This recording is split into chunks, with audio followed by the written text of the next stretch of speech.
184쪽 중에 있습니다. 요한복음 21장 1절에서 14절까지 말씀을 한 절씩 교독하겠습니다. 자막이 안 나오면 우리 성경책 보시면서 한 절씩 교독하겠습니다. 제가 먼저 1절을 읽습니다.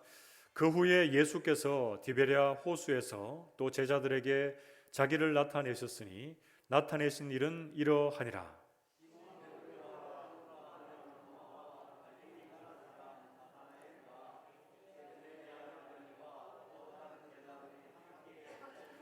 시몬 베드로가 나는 물고기 잡으러 가노라 하니 그들이 우리도 함께 가겠다 하고 나가서 배에 올랐으나 그날 밤에 아무것도 잡지 못하였더니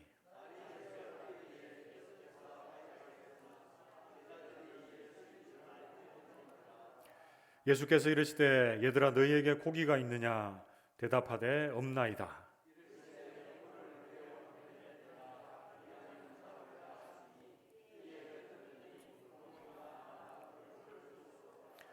예수께서 사랑하시는 그 제자가 베드로에게 이르되 주님이시라 하니 시몬 베드로가 벗고 있다가 주님이라 하는 말을 듣고 겉옷을 두른 후에 바다로 뛰어내리더라.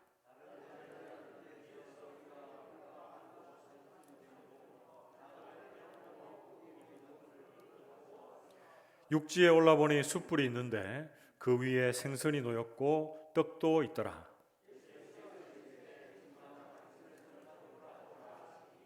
시몬 베드로가 올라가서 그물을 육지에 끌어올리니 가득히 찬 큰 물고기가 153마리라. 이같이 많으나 그물이 찢어지지 아니하였더라.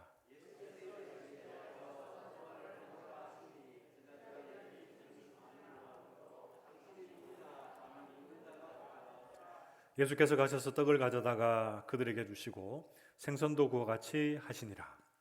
이것은 예수께서 죽은 자 가운데서 살아나신 후에 세 번째로 제자들에게 나타나신 것이라.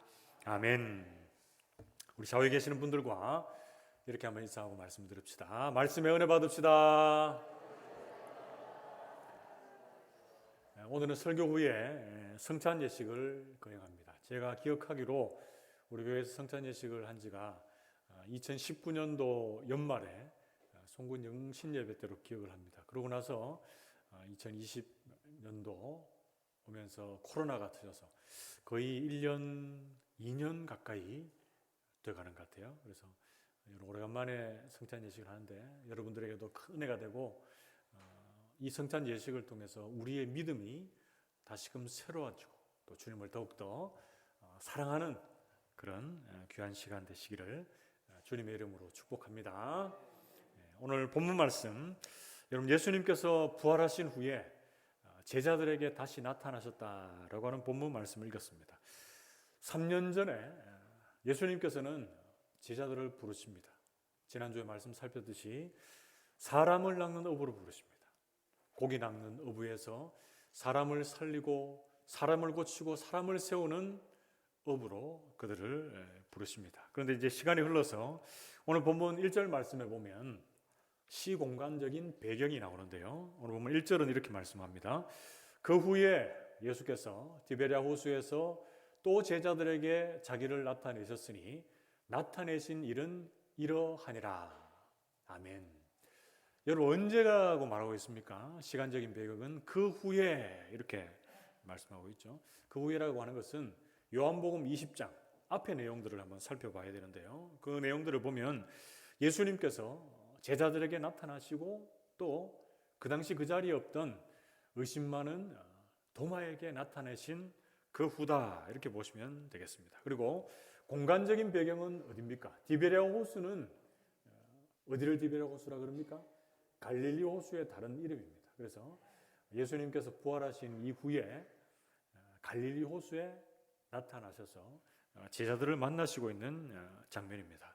우리는 오늘 본문에서 이 베드로를 포함한 제자들에게 주님께서 어떠한 삶을 원하시는지 그런 부분들을 살피면서 은혜를 나누겠습니다. 먼저 첫째로 주님께서 제자들에게 원하시는 삶, 그 삶은 어떤 삶입니까? 첫째는 친밀한 교제의 삶입니다. 같이 한번 따라해 봅시다. 친밀한 교제의 삶. 여러분, 날마다 여러분 예수님 만나고 있습니까? 예수님께서는 우리에게 날마다 그 주님과 만나서 친밀한 교제를 누리기를 원하고 계십니다. 그것이 우리가 교회 나와서 앉아있을 이때만 아니라 우리의 삶의 현장에서 우리를 예배자로 부르셔서 우리와 늘 교제하기를 원하시는 그 주님, 그 주님을 만나고 그 주님의 음성을 듣는 우리 모든 성도들 되시길 바랍니다. 오늘 본문 1절 말씀 우리가 같이 다시 한번 읽어봅시다. 오늘 본문 21장에 요한복음 21장 1절 같이 읽습니다. 시작.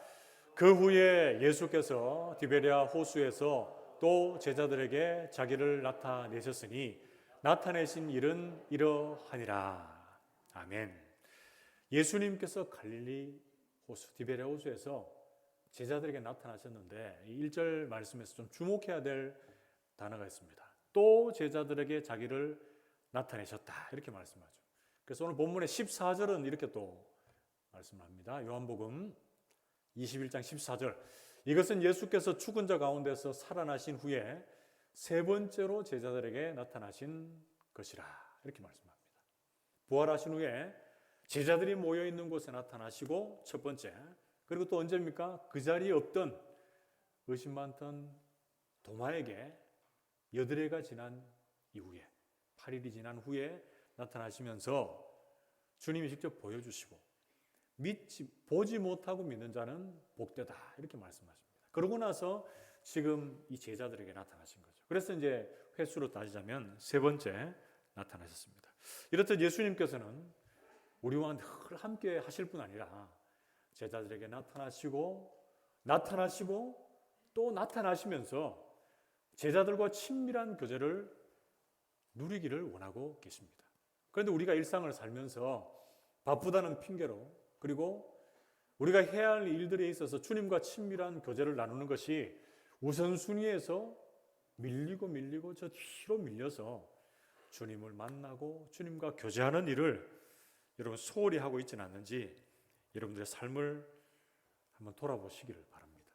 예수님께서 세 번째 나타나신 그 주님 앞에서 제자들의 모습을 한번 봅시다. 그 모습이 영적으로 그렇게 좋아 보이지만은 않습니다. 2절에서 3절 말씀.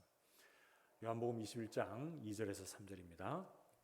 시몬 베드로와 디두모라 하는 도마와 갈릴리 가나 사람 나다나엘과 세베대의 아들들과 또 다른 제자들이 함께 있더니 시몬 베드로가 나는 물고기 잡으러 가노라 하니 그들이 우리도 함께 가겠다 하고 나가서 배에 올랐으나 그날 밤에 아무것도 잡지 못하였더니. 아멘. 여러분, 베드로를 포함해서 지금 수를 헤아려 보면 7명의 제자들이 있습니다. 어디에 있습니까? 갈릴리 호수에 있습니다. 예수님께서 부활하신 후에 내가 먼저 갈릴리로 갈 테니까 너희들도 그리로 와라, 이렇게 해서 갈릴리로 갔는지 몰라요. 그런데 그 제자들이 갈릴리에서 시간이 조금 지난 이후에 베드로가 앞장서서 나는 이제 물고기 잡으러 가겠다, 이렇게 말하고 다른 제자들도 함께 물고기를 잡으러 갑니다. 그런데 제자들은 밤새 어떻게 했다고 성경 말씀하고 있습니까? 밤새 한 마리도 물고기를 잡지 못했다, 이렇게 말씀을 합니다. 사람을 낚는 업으로 사역하다가 이제 다시 물고기 잡는 업으로 돌아간 제자들. 그러나 그들은 생업의 현장에서 아무것도 수확을 거두지 못합니다. 계속되는 요한복음 21장 4절 말씀. 날이 새어갈 때에 예수께서 바닷가에 서셨으나 제자들이 예수인 줄 알지 못하는지라, 이렇게 말씀합니다. 여러분, 이것은 예수님인지 아닌지 그들의 눈에 보기에 분간할 수 없었다, 뭐 이런 뜻도 있겠지만 좀 더 깊은 데로 들어가 보면 세상의 일에 자신의 욕망이나 자신이 원하는 일에 몰두하는 그 중에서 주님을 제대로 알아채지 못하고 있는 제자들의 영적인 무지함들을 성경은 우리에게 소개해주고 있습니다. 사랑하는 성도 여러분, 우리의 모습은 이런 부분들은 없는지 모르겠어요. 세상에 열심히 살면서 주님을 잊고 지낼 때도 많고, 주님께서는 계속적으로 우리에게 나와 좀 교제하자라고 하면서 우리의 마음문을 계속적으로 두드리시고 교제하기를 원하시는 그 주님 앞에서 우리는 주님과 교제하는 것을 뒤로 하고 이 세상살이에 바쁜 하루하루를 살아가고 있는지 여러분 우리의 삶을 한번 돌아보시길 바랍니다. 여러분 믿음은 어디에서 증명되는 것이 맞습니까? 교회 안에서 증명되는 것이 맞습니까? 아니면 우리의 일상의 삶의 현장에서 증명되는 것이 맞습니까? 교회 안에서도 증명되어야 되고 더 중요한 것은 우리의 삶의 현장에서 우리의 믿음을 증명하는 것, 우리의 삶으로 하나님을 나타내고 예수 그리스도를 보여주는 것, 그것이 바로 참된 믿음의 사람인 줄 믿습니다. 우리 모든 성도들은 세상의 분주 복잡한 일들에 빠져서 몰두해서 주님과 친밀한 교제를 나누는 것을 잊고 지내는 것이 아니라 주님과 날마다 친밀한 교제를 나누고 누릴 수 있는, 그것을 가장 우선적으로 생각할 수 있는 우리 성도들 되시기를 주님의 이름으로 축복합니다.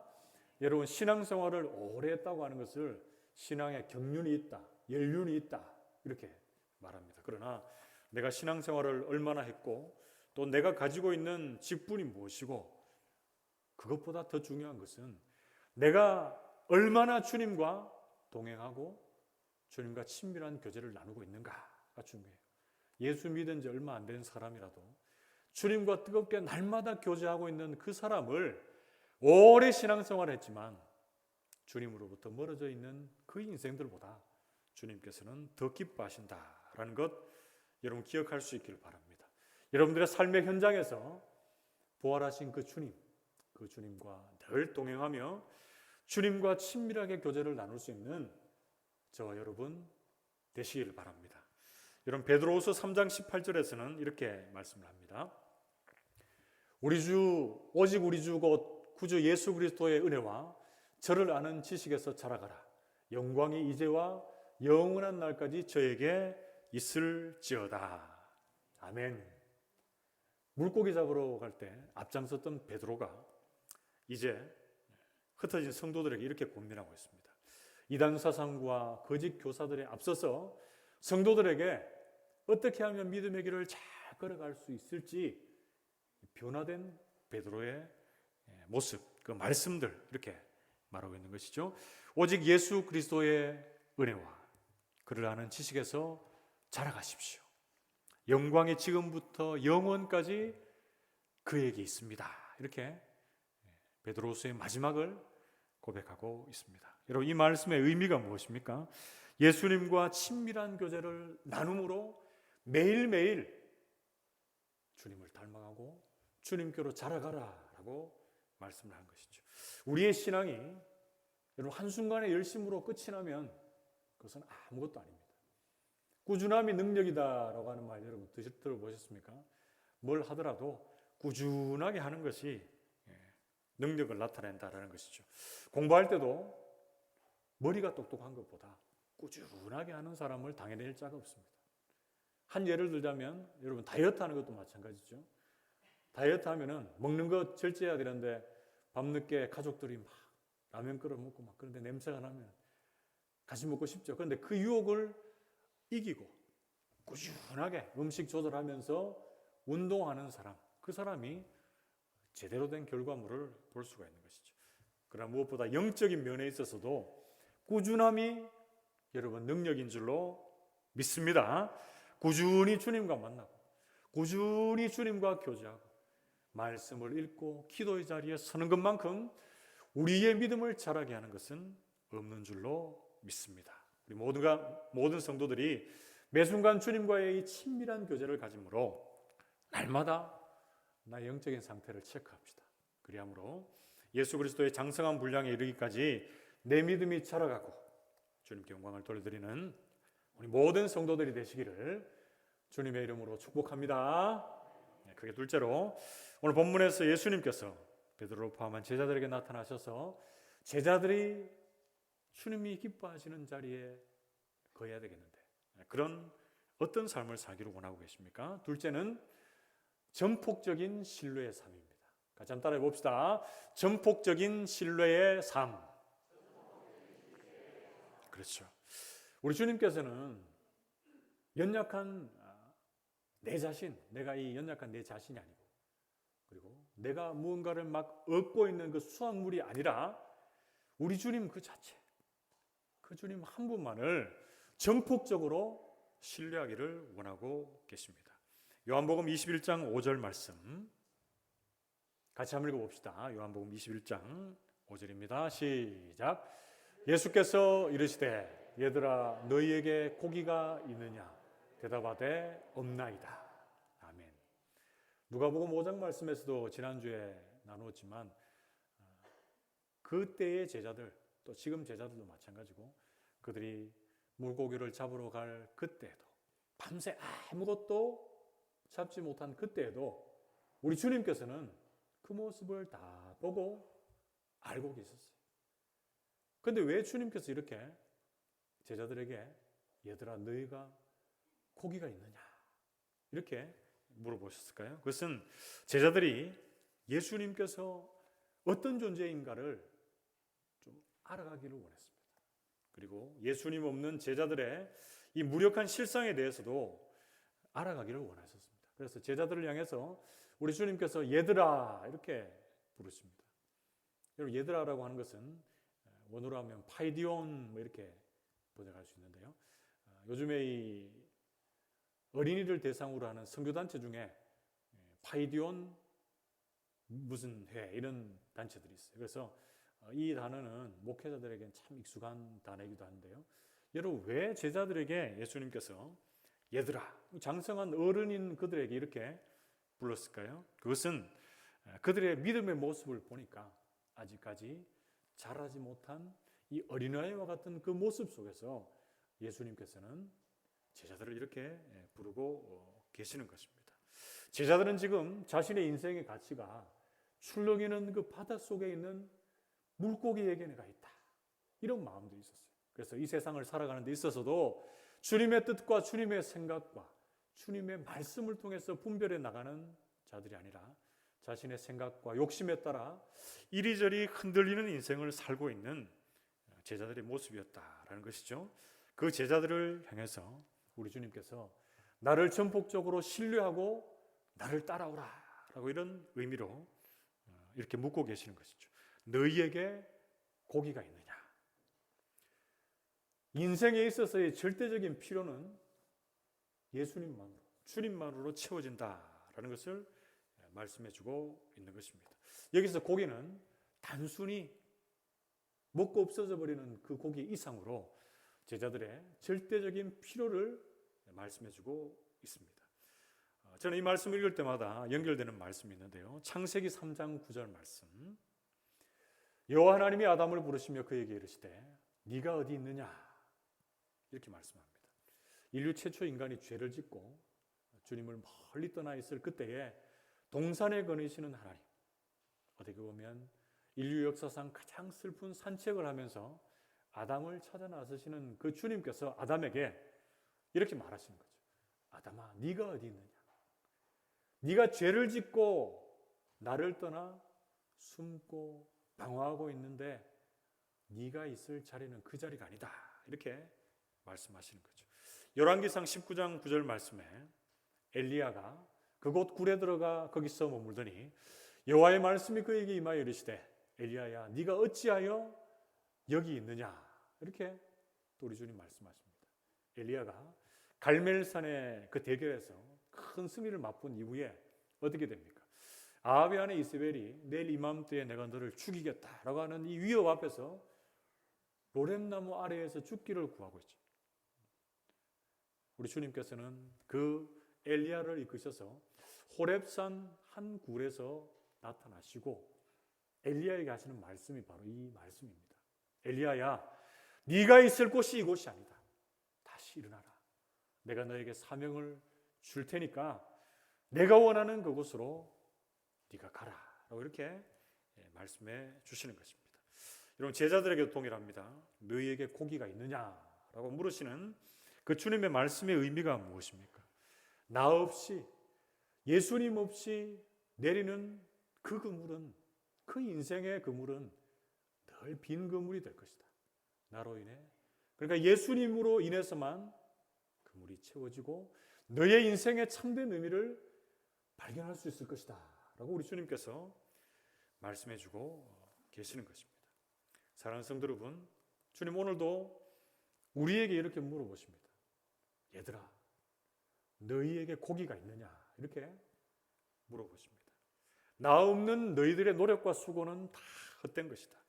나로 인해 너희의 필요는 채워질 것이고 그렇기에 나를 절대적으로 신뢰하고 나를 따라오니라.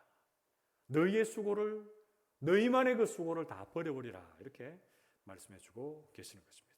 그러면서 예수님께서는 6절에 이렇게 말씀하십니다. 6절 말씀을 같이 한번 읽어봅시다. 6절입니다. 시작. 이르시되 그물을 배 오른편에 던지라. 그리하면 잡으리라 하시니 이에 던졌더니 물고기가 많아 그물을 들 수 없더라. 아멘. 여러분, 이 베드로와 제자들이 오른편에 그물을 밤새 던져봤겠습니까? 안 던져봤겠습니까? 오른편, 왼편, 앞뒤 안 던져본 적이 없겠죠. 그런데 오른편에 그물을 던져라 이렇게 말씀하시고 제자들은 그 말씀에 순종해서 그물을 던졌고 11절 말씀을 참고하면 큰 물고기 153마리가 잡혔다 이렇게 말씀을 합니다.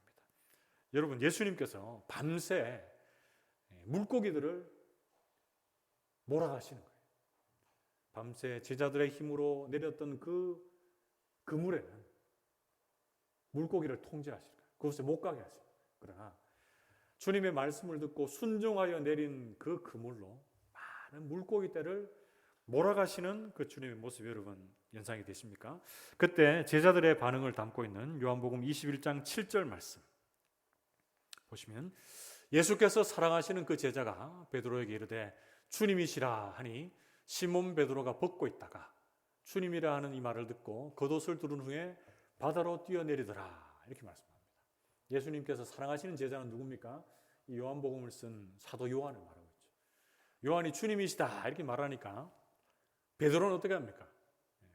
겉옷을 두른 후에 주님 만나기 위해서 뛰어내리는 거예요.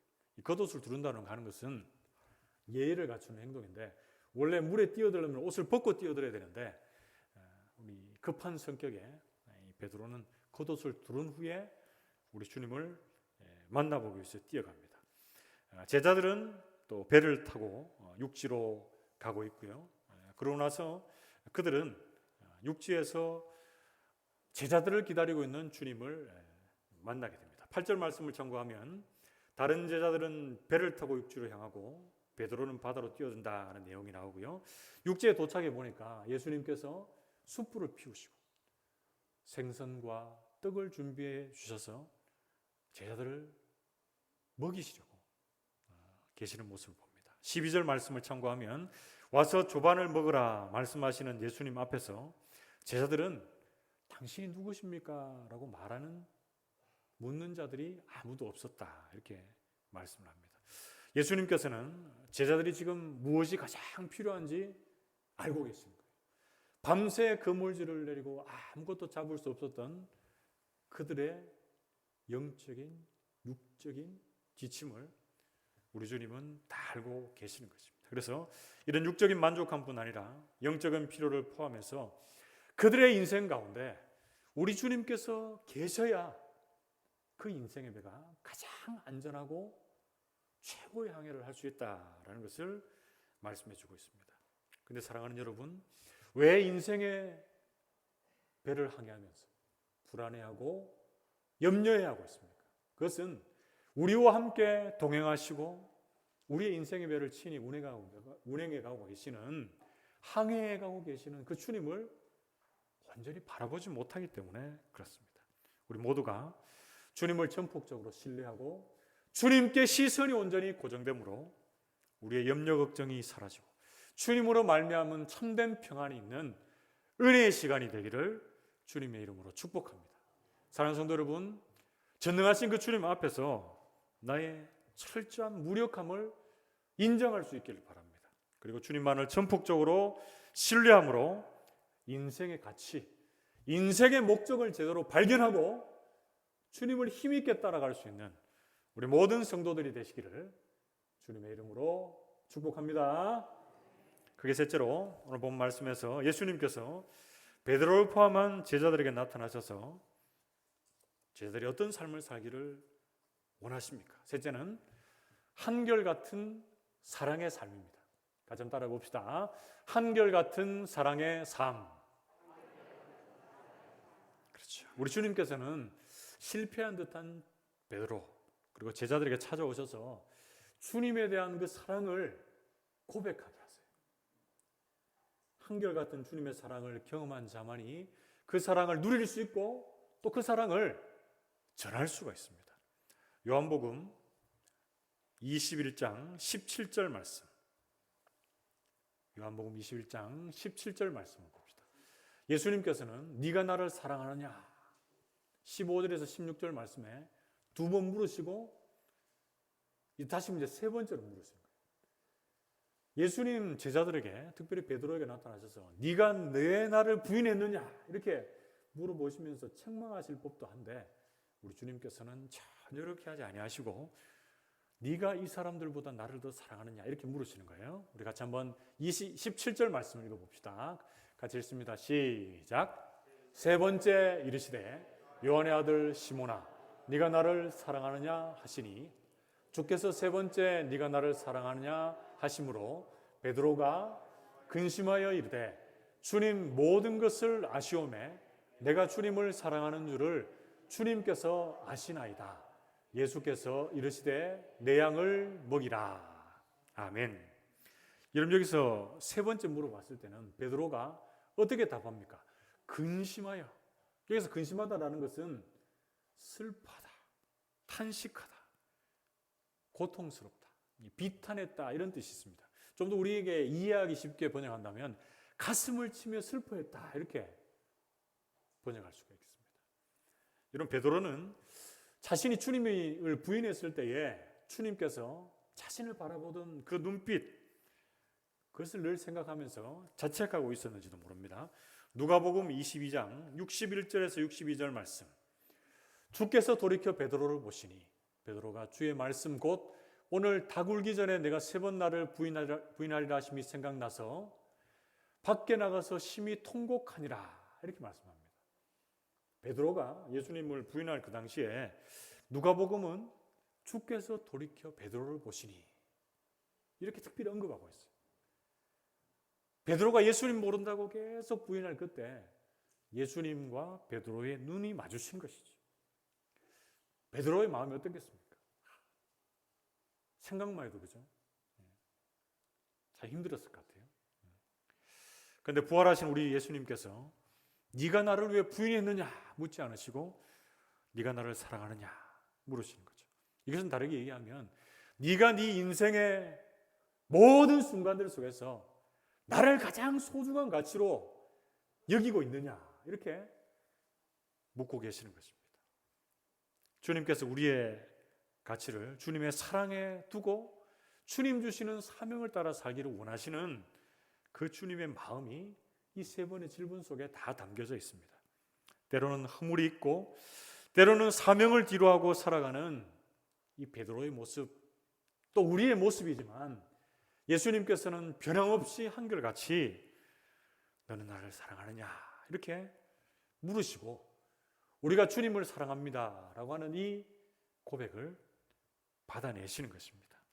사랑하는 성도 여러분, 우리 모든 성도님들이 참으로 면목 없고 부족한 인생들이지만 우리 주님께서 네가 나를 사랑하느냐 이렇게 물으시는 그 질문 앞에서 주님, 내가 정말 주님을 내 인생의 가장 소중한 분으로 나의 가장 사랑하는 분으로 모시고 주님을 정말 사랑합니다 이렇게 고백할 수 있기를 바랍니다.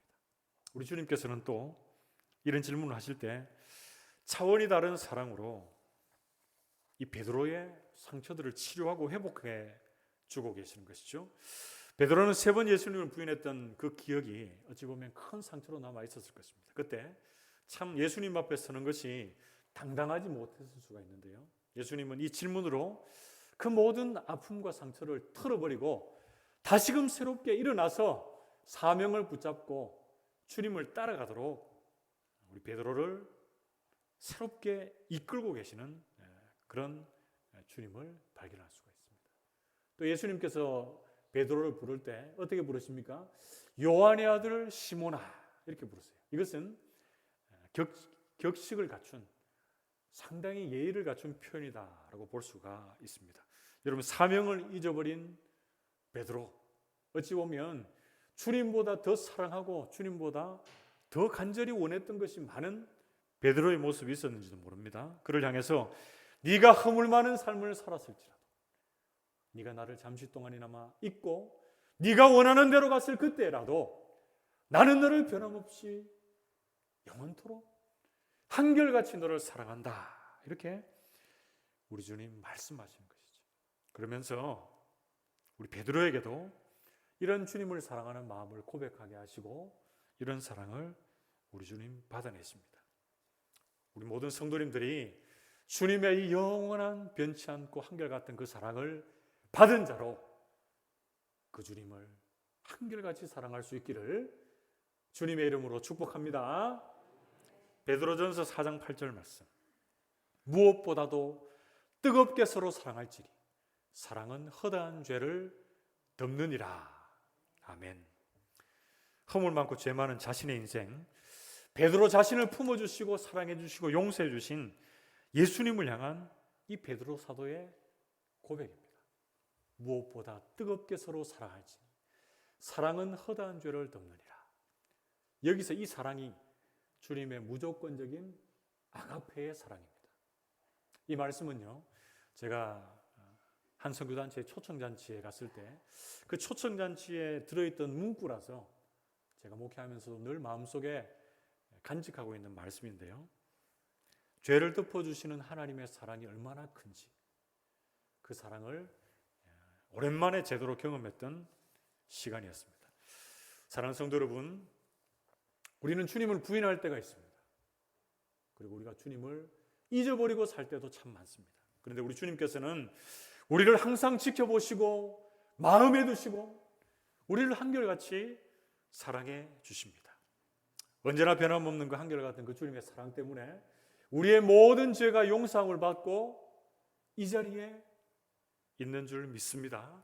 우리 모든 성도들이 이어지는 성찬식에도 이런 주님의 무한하신 사랑과 은혜를 경험할 수 있기를 바랍니다. 그리고 우리 인생 내내 내가 주님을 가장 사랑합니다 라고 고백할 수 있기를 주님의 이름으로 축복합니다. 말씀을 맺으러 갑니다. 예수님께서 제자들에게 그리고 베드로에게 찾아오셔서 어떤 삶을 살기를 원하고 계십니까? 첫째는 주님과의 친밀한 교제의 삶입니다. 날마다 예수님 만나고 있습니까? 라고 하는 이 질문 앞에 우리 모든 성도들이 영적으로 민감하여 자신의 그 상태를 잘 체크할 수 있기를 바랍니다.